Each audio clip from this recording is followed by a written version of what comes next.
E aí, pessoal, tudo bem?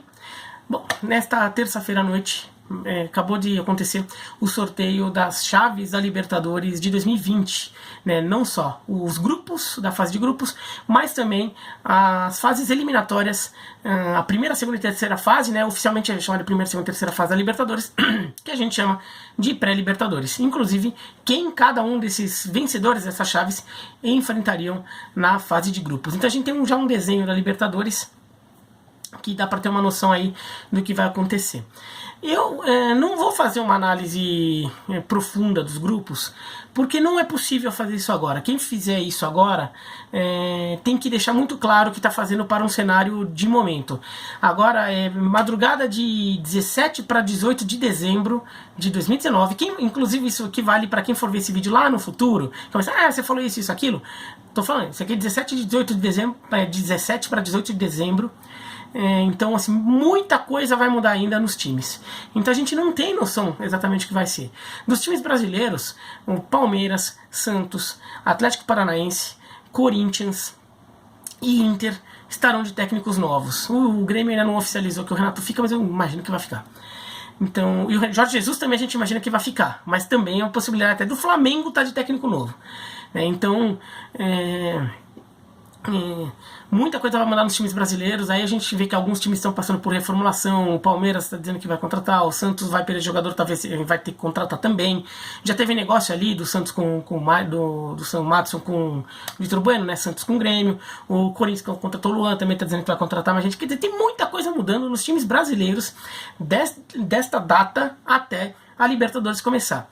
Então a gente não sabe como os times brasileiros estarão completamente. E dos times estrangeiros é menos ainda, porque são países em que o futebol tem menos dinheiro, então eles precisam ainda mais se rentabilizar, vender jogadores, e como eles têm menos, assim, qualquer mercadinho mais ou menos já consegue ter dinheiro suficiente para levar algum destaque. Para piorar, a gente ainda tem um cenário que dois campeões nacionais são times muito pequenos, né? O Binacional do Peru e o Delfim do Equador.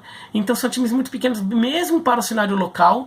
Então acabaram conquistando o título na surpresa, mas é bem possível que clubes grandes do próprio país queiram roubar alguns dos destaques, e já aconteceu com o técnico do Binacional, que já foi contratado pelo Barcelona de Guayaquil para a próxima temporada. Então, desculpa, o técnico do Delfim do Equador, que foi contratado pelo Barcelona de Guayaquil.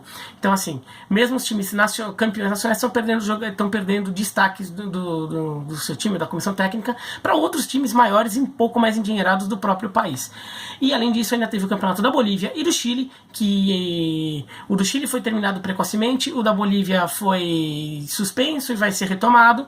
Então vai demorar para sair, inclusive, a definição de quem são os times, e até esse atraso, essa redução de temporada, tudo pode ter impacto econômico nos clubes que talvez tenham que fazer mudanças para o ano que vem. Então tem muita coisa indefinida ainda, tanto é que foi o sorteio da Libertadores, teve aqueles velhos Chile 4, Bolívia 2, Bolívia 3, aquelas coisas que a gente era tão comum ver, tinha diminuído, mas voltou este ano.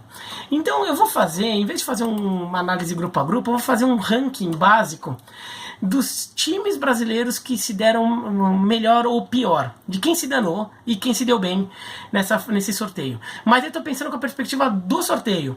Então, que torcedor pode, depois de ter visto o sorteio, falar, sair mais feliz ou sair mais triste, ainda que esse cenário possa mudar e de repente algum time que se possa tá comemorando, de repente pode estar coçando a cabeça lá em fevereiro, março, não sei não, hein?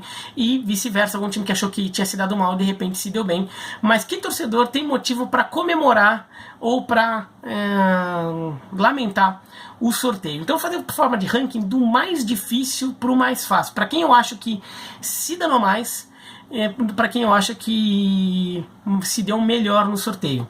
O se danou mais, e essas graduações, eu vou contar para quem vai jogar pré-Libertadores, caso de Corinthians e de Inter, não só os adversários da pré, mas o chaveamento que vai pegar na fase de grupos que já está definido.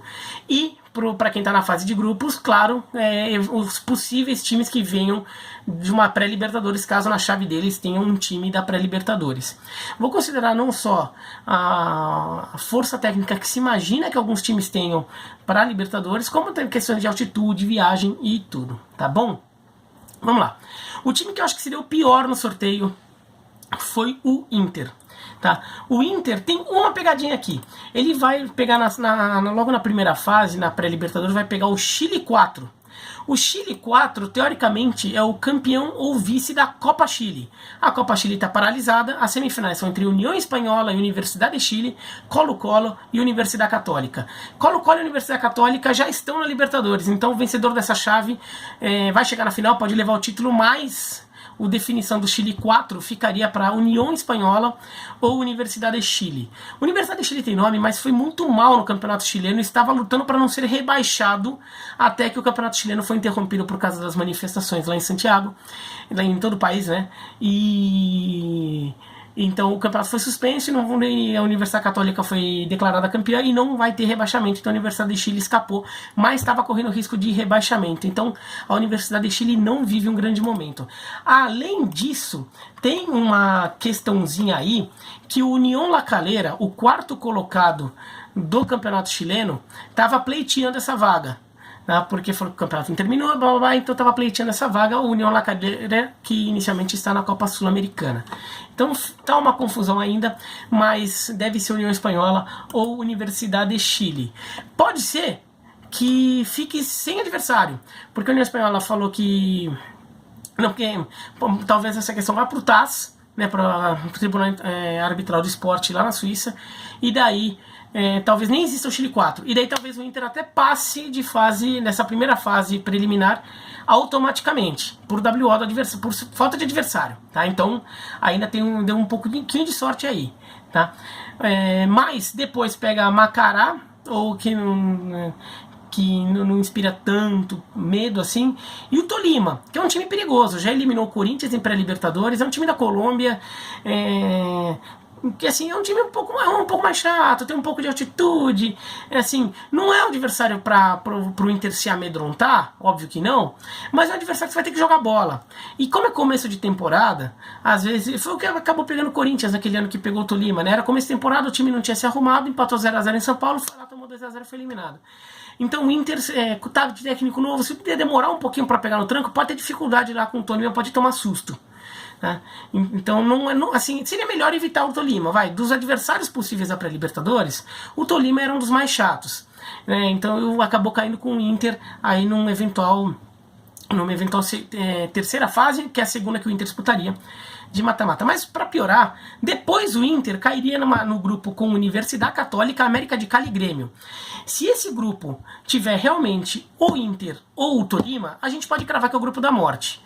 Tá? A não ser que caia uma Macará, União Espanhola ali, mas Universidade Católica, campeão chileno, com muita folga, o América de Cali, campeão colombiano, e o Grêmio, olha, é um grupo muito forte. A gente teria o primeiro Grenal da história da Libertadores, nunca aconteceu, e em alguns momentos a gente achou que pudesse acontecer, acabou não acontecendo, né? Inclusive neste ano, porque o Inter foi eliminado pelo Flamengo, então a gente não teve na semifinal. Teve também lá atrás, em 2011, né, quando os dois foram eliminados na mesma noite. Se eles passassem a se enfrentar, mas o Grêmio caiu para a Universidade Católica e o Inter caiu para o Peñarol, né? Então é um grupo complicadíssimo, que teriam só times com camisa forte, com torcida forte, e times que vivem bons momentos, né? Então o Inter foi o que se deu mal, o que se deu pior. O segundo que se deu pior é o Grêmio, pelo menos pelo mesmo motivo do Inter, né? Tá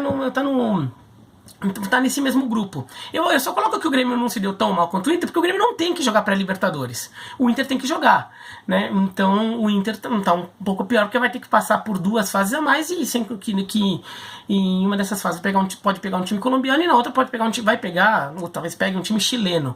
Então, que são times um pouquinho mais chatos, né? Que tem um pouquinho mais de retaguarda, um pouco mais de investimento, então pode atrapalhar. Mas os dois gaúchos se deram mal aí, vai ter o clássico, vai ser empolgante. Eu até acho que os dois seriam favoritos à classificação no grupo, mas seria um grupo complicado, sobretudo para o Inter, que tá com um trabalho novo. Então, se demorar um pouquinho para esse trabalho se desenvolver, pode ter uns tropeços ali que pode atrapalhar bastante. O Grêmio é um trabalho em continuidade, tende a engrenar mais rápido. Mas acho que os dois gaúchos foram os que se deram pior no sorteio, por isso que eu coloquei a camisa dos dois aqui.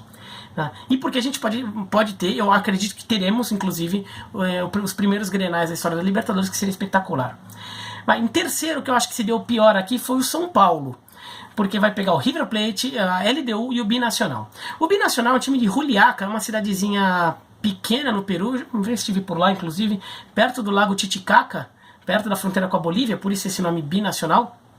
É um time que não se espera muito, é um time com baixo investimento, ganhou o Campeonato Peruano, mas o Campeonato Peruano talvez seja o segundo campeonato tecnicamente mais fraco da América do Sul nesse momento, talvez só o boliviano é pior, acho que até o venezuelano, acho que ele anda mais forte que o peruano nos últimos tempos, mas é uma viagem com muita altitude, lá é 3.800 metros de altitude, a logística também é chata, vai ter que pegar 2 voos para chegar lá, os voos têm uns horários meio ruins, não tem um aeroporto muito bom, então é uma viagem chata. O São Paulo é favorito para ganhar os 2 jogos, mas é um adversário de uma logística chata que vai atrapalhar. Aí tem a LDU, que não vive num grande momento, nem foi campeão equatoriano, mas é um time com experiência de jogar competição internacional, de jogar Libertadores. Neste ano, jogou no grupo do Flamengo, acabou se classificando, inclusive, na frente do Peñarol e ganhou do Flamengo. Tudo bem que foi era o Flamengo do Abel Braga, era um outro momento do Flamengo, no ano, mas ele deu um time que tem qualidade ali e não se intimida tanto na hora de enfrentar um time de mais camisa, como é o caso do São Paulo. Então é um time chato, também tem altitude em Quito, então também é um time complicado. O São Paulo é mais forte, mas é um time que vai encher o saco. E o River Plate, que é um dos favoritos ao título, acho que é um time mais forte que o São Paulo, é o favorito a ser primeiro colocado no grupo, ainda que historicamente o São Paulo tenha bom retrospecto com o River Plate. Inclusive recentemente até estiveram no mesmo grupo da Libertadores, o São Paulo ganhou um jogo e empatou o outro. Então, assim, São Paulo até tem motivos para se sentir confortável contra o River, mas o River é favorito neste momento. O River parece ter um time mais forte e arrumado, então o São Paulo tem problemas aí porque tem um time teoricamente mais forte que ele no grupo e vai ter que brigar pelo segundo lugar contra um time chato e fazendo jogos em altitude, e a LDU não vai sentir tanta altitude em Juliaca quanto o São Paulo vai, então talvez a LDU tenha até mais facilidade desse jogo lá no Peru. Talvez sinta altitude, tá? 3.800 metros de altitude em Juliaca, 2.800 em Quito. Esses 1.000 metros de altitude fazem diferença sim, tá? Mesmo a LDU sendo um time de altitude, quando sobe, dependendo do quanto subir, também sente. Só que sente menos. Depois, o quarto time que eu acho que se deu pior, né? Que eu tô fazendo do pior pro melhor, o Atlético Paranaense. O Atlético Paranaense pega o Peñarol, que não é um time tecnicamente tão bom assim, né? A gente viu até, mas é um time que pode atrapalhar, assim, é um time que tem experiência, que se você bobear, pode atrapalhar. Foi o que aconteceu com o Flamengo nessa Libertadores, perdeu em casa pro Peñarol, empatou fora, quase foi eliminado, né, na fase de grupos, que se tivesse perdido em Montevideo teria sido eliminado. É um time que você não pode bobear muito, é um time tinhoso, mas ainda acho que o Atlético tem mais time. O Colo-Colo do Chile é uma situação parecida, não é um time que vive um momento especial, assim, é um time ok do Chile, do Colo-Colo. O Colo-Colo já teve times melhores, mas é um time que, se você bobeia, você acaba sendo punido por isso. Então é um adversário que exige cuidados, né? Acho que Peñarol e Colo-Colo estão na mesma categoria, mas acho que o Atlético tem mais time que os dois. E daí pega o Bolívia 2, que é o campeão do Clausura boliviano. O Clausura boliviano tá parado, faltam 4 rodadas que vai ser retomado, né? O Bolívar é o líder, mas o Bolívar já é o campeão da Apertura, então o Bolívar já é o Bolívar 1. Já é o Bolívia 1. Então o Bolívia 2 neste momento seria o Jorge Wilstermann, que tem 48 pontos, 3 a mais que o The Strongest. Então tem até alguma margenzinha ali. É bem possível que seja o Jorge Wilstermann, que é um time que fez alguns duelos, algumas participações interessantes na Libertadores. Eliminou o Atlético Mineiro recentemente. Depois tomou de 8 do River Plate, mas eliminou o Atlético antes e meteu 3-0 no River no jogo de ida, até que tomou 8 no de volta. E jogou com o Atlético Paranaense, ganhando do Atlético Paranaense em Cochabamba, um jogo que o Atlético nem merecia perder, um jogo que o Atlético foi muito azarado, mas perdeu. Então é um adversário chato, se for o Jorge Wilstermann. Agora, pode ser o The Strongest, pode ser o San José de Oruro. Daí o Oruro tem a questão de ter muita altitude, quase 4.000 metros. O Jorge Wilstermann tem menos altitude, o The Strongest também tem bastante altitude, 3.600 em La Paz. Então, acho que o O Atlético Paranaense tem que tomar cuidado, acho que tem um time para isso, jogou uma boa Libertadores neste ano aí, com uma Libertadores com autoridade, imagino que passe, mas só tem que tomar cuidado, não vai ser aquela Libertadores, provavelmente não será aquela que se você nos 6 jogos da fase de grupo você ganhar 5, perde 1, aquelas coisas assim, talvez você ia ficar brigando, vai ficar até a penúltima, última rodada para garantir a classificação, tem que tomar cuidado. Vai ser útil ao Atlético aquela ideia de não jogar com o time principal no estadual para poder se dedicar a Libertadores, no começo do ano. Desculpa. Depois vem o Flamengo. Acho que o Flamengo é o quarto time que se deu melhor aqui. Agora já estamos nos que se deu melhor, né? O quarto que se deu melhor, né? O grupo, teoricamente, acho que é chato pro Flamengo. Independente Del Valle, que é campeão da Sul-Americana, mas deve perder jogador. Já perdeu jogador pro Bragantino, inclusive. Talvez perca o seu técnico. Então talvez não venha com a mesma força que vinha. Tá? Então, Independente Del Valle talvez não venha tão forte, mas é um time que tem altitude, por exemplo, jogos lá em Quito com altitude, então é um time um pouco chato. E é um time bem montado, um bom trabalho, um time jovem, rápido, é um time que tem um trabalho contínuo, mesmo quando troca de técnico deve ter alguma continuidade no trabalho, então é um time que é matreiro. O Júnior Barranquilla, que já pegou o Flamengo, inclusive na Sul-Americana há 2 anos, e é um time que foi vice-campeão na Sul-Americana também contra o Atlético Paranaense, pegou o Palmeiras na Sul-Americana. É um time que virou muito freguesão de brasileiros, né? E é um time que perde muito pênalti, né? Gosta de perder pênalti, que é um negócio, uma grandeza. E eu acho que o Barranquilla é um bom time, mas assim, não tem sabido se impor em competição internacional.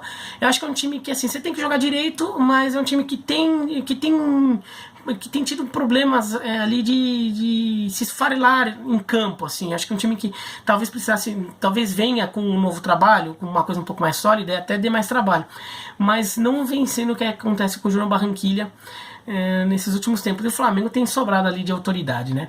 E depois vai pegar um time da pré-Libertadores, que vem da pré, que pode ser o Carabobo da Venezuela, Universitário do Peru, Cerro Porteño no Paraguai, Progresso do Uruguai, Barcelona de Guayaquil e Sporting Cristal do Peru. Eu acho que os 2 piores adversários para pegar aqui seriam o Barcelona de Guayaquil do Equador e o Cerro Porteño. O Barcelona tem feito bons trabalhos, eliminou já Santos e Palmeiras em Libertadores recente. É um time que também tem uma torcida muito fanática, o jogo lá em Guayaquil não tem altitude, mas a torcida é muito fanática. É um time que tem alguma experiência internacional, pode dar problema. O Cerro Porteño também, que fez boas Libertadores recentemente também, não fez um bom campeonato paraguaio, mas é um time que pode chegar dando algum trabalho ali, é um time que não vai ser aquele lá que você ganha fácil. Agora o Flamengo, pelo patamar que ele tem, por isso que eu até acho que os adversários do Flamengo são, no cenário, podem até ser considerados tão ruins ou piores que o do Atlético Paranaense. Mas o Flamengo está no outro patamar, como diz o Bruno Henrique, ele, próprio Flamengo, tem muita qualidade, tem muitos recursos para lidar com esse grupo. Então acho que pro Flamengo se dar mal mesmo no sorteio, só se pegasse adversários muito mais cabeludos, e não pegou adversários chatos, mas não cabeludos, então acho que o torcedor do Flamengo pode ficar tranquilo. Acho que o terceiro que se deu melhor, incrivelmente, é o Corinthians, tá? Porque o pessoal tem falado muito, que vi aí na repercussão imediata, que pode dar Corinthians e Palmeiras na fase de grupo. Pode mesmo. Daria, né? Se o Corinthians passar pela pré-Libertadores, pega o Palmeiras. Só que e daí que pega o Palmeiras, entendeu? E pro Palmeiras, e daí que pega o Corinthians? Classificam 2 no grupo, e o resto do grupo realmente não inspira tanto problema, tá? O Corinthians pegaria o vencedor de Bolívia 4 com o Guarani do Paraguai. O Bolívia 4 é o quarto colocado, seria o segundo colocado na classificação geral da temporada do Campeonato Boliviano, tirando os 2 campeões de Apertura e Clausura. Neste momento seria o Nacional Potosí e o Guarani do Paraguai. Nacional Potosí é muita altitude também, tá? O Flamengo, o Cruzeiro, o Palmeiras já jogaram contra o Real Potosí, que é o rival. Lá é fogo, 4.000 metros de altitude também, mas talvez nem pegasse, porque pegaria o Nacional Potosí ou o Guarani do Paraguai. Então a gente teria que ver aí. Mas tecnicamente não são 2 times que inspiram tanto motivos para o Corinthians ficar com medo. Ainda que tem aquela coisa de que o Corinthians foi eliminado pelo Guarani do Paraguai em 2015, e daí fica aquela coisa de né, o reencontro, o Guarani do Paraguai, o trauma de Libertadores. O Corinthians, assim, se não souber lidar com isso, também não joga, né? Porque se não souber lidar com isso, não joga Libertadores. Tem que saber. Se pegar o Guarani do Paraguai, tem que saber lidar com isso. Tem muito mais investimento, então acaba sendo uma obrigação de ganhar o Guarani do Paraguai. Foi vexame naquela oportunidade e seria agora. Depois, se passar, pega o vencedor de Cerro Largo do Uruguai e Palestino. Aí também deu sorte aí de um cruzamento com dois times mais fracos. Aí que o Corinthians poderia lidar. O Palestino foi só terceiro colocado no campeonato chileno. Então o Corinthians deu sorte para chegar, assim, tem um caminho meio tranquilo para chegar na fase de grupos. E na fase de grupos pega o Palmeiras, que é uma pedreira imensa, mas pega o Bolívar da Bolívia, né, e o Tigre da Argentina. O Bolívar é o atual campeão boliviano, né, campeão do Apertura, líder do Clausura, o melhor time da Bolívia, e joga com a Altitude de La Paz. Mas é um time que o campeonato boliviano é o campeonato mais fraco da América do Sul, acho que no momento. Assim, qualquer time brasileiro tem que ter obrigação de saber lidar com isso. Pode até perder lá em La Paz, que até faz parte do jogo, mas depois recupera e fica na frente, né. E o Tigre da Argentina, que é um time da segunda divisão argentina, que acabou se classificando por causa de Copa da Superliga Argentina, que é aquelas bizarrices que os argentinos inventaram, mas o Tigre foi rebaixado. Então o Tigre é um time da segunda divisão argentina. Então, assim, o grupo tem o Palmeiras, que é complicado, mas os outros dois seriam fracos. Então o Corinthians está com um caminho meio tranquilo na pré-Libertadores, e na fase de grupos pode até ser que fique em segundo, porque tem um adversário mais forte, ou pelo menos talvez esteja mais forte, né? Vai saber como esses times estarão. Mas os outros dois, a classificação é muito provável, tá? Então por isso eu coloco o Corinthians em terceiro, que deu mais sorte. O segundo eu coloco o Palmeiras, que é o mesmo raciocínio do Corinthians, mas não joga pré, né? Então vai pegar só um entre Cerro Largo, Palestino, Bolívia 4, Guarani do Paraguai e Corinthians. Então o Palmeiras só espera essa galera toda se definir mais o Bolívar e o Tigre, que é um time da segunda divisão da Argentina. Então, mesmo que pegue o Corinthians, mesmo que o Corinthians do Thiago Nunes esteja voando, sei lá o quê, o Palmeiras, assim, tudo bem, lida lá com o Corinthians, vê o que faz com o Corinthians. O Palmeiras vai lá tá com o seu investimento também, mas mesmo que perca, é segundo no grupo e classifica, né? Então aqui a lógica é pensando em classificação, tá? E o time que eu acho que deu mais sorte foi o Santos, que pegou o Olímpia do Paraguai, o Delfim do Equador e o Defensa e Justiça da Argentina. O Defensa e Justiça que fez um bom trabalho recentemente, inclusive com o BKSS de técnico. O BKSS já saiu, o time já se desfez, aquele time que foi vice-campeão argentino já se desfez de muitos jogadores. É um time que está em reconstrução, então não é mais aquele Defensa e Justiça que foi semifinalista de Sul-Americana, tudo. É um Defensa e Justiça muito mais acessível, que inclusive foi eliminado pelo Botafogo na Sul-Americana desse ano, né? O Delfim, que é o campeão equatoriano, mas é plausível imaginar que venha com um time muito modificado para esse ano, talvez até enfraquecido, porque talvez queira faturar um pouco em cima do grupo que foi campeão, então talvez perca jogadores. Já perdeu o técnico para o Barcelona de Guayaquil, talvez perca jogadores. Então é plausível acreditar que o Delfim perca força. E o Olímpia do Paraguai, que realmente é um time que está forte, tá? É um time que foi campeão paraguaio bem. É um time que vem num trabalho ali legal para fazer uma boa Libertadores. O Santos em si tá meio bagunçado, a gente não sabe o que é o Santos do ano que vem, mas pode até ter problemas com o Olímpia, mas a tendência é que tenha time suficiente para lidar com o Delfim e com o Defensa e Justiça. Eu acho que o Santos foi o time que se deu melhor nesse sorteio. Tá bom? Foi isso aqui, o vídeo até ficou meio longuinho aqui, mas, bom, escreve aqui embaixo o que vocês acham do sorteio, sobretudo se vocês torcem para um desses times aí, o que vocês acham do sorteio aí, se foi legal ou não do seu time, se você é corintiano e palmeirense ou colorado ou gremista, fale o que acha da perspectiva desses super clássicos aí na fase de grupos da Libertadores, tá? Para dar um pitaco de Sul-Americana, vou falar só um pouco uma coisa do sorteio de Fortaleza e Independiente, que teoricamente é o time brasileiro que se deu pior, o Fortaleza, que foi sorteado logo com o Independiente. Eu discordo, eu acho que o Fortaleza foi o time que se deu melhor. Sabe por quê? Pode até perder para o Independiente. E o Independiente será favorito, provavelmente, no duelo contra o Fortaleza. Mas o Fortaleza, jogando uma Sul-Americana, classificando pela primeira vez na sua história para uma competição internacional, tudo. Você não quer jogar uma competição internacional para ficar, com todo respeito aos times que eu vou mencionar aqui, mas você não quer. Você não sonha, nossa, eu vou jogar uma Copa Sul-Americana, classifiquei, vou vibrar tudo, Rogério Ceni, mito, bababá, para jogar a Copa Sul-Americana, para pegar o Montevideo Wanderers e depois pega sei lá, pega o Guabirá da Bolívia ou o Deportivo Cuenca do Equador. Você pega a Libertadores, você pega a Sul-Americana para jogar contra grandes camisas sul-americanas. E pro Fortaleza ter uma oportunidade de enfrentar o Independiente é uma oportunidade espetacular. Pode até perder, que se dane, vai ter uma grande história. Eu acho que o torcedor do Fortaleza pode até ficar preocupado com o sorteio, mas no fundo ele tem que aproveitar e curtir, porque nada simboliza mais do que jogar uma competição sul-americana do que pegar times como Independiente, Boca Juniors, River Plate, Peñarol, né? Esses times que você quer enfrentar, esses times que estão numa sul-americana. Então aproveite o Fortaleza, joga. Eu acho que o time se deu bem, sim.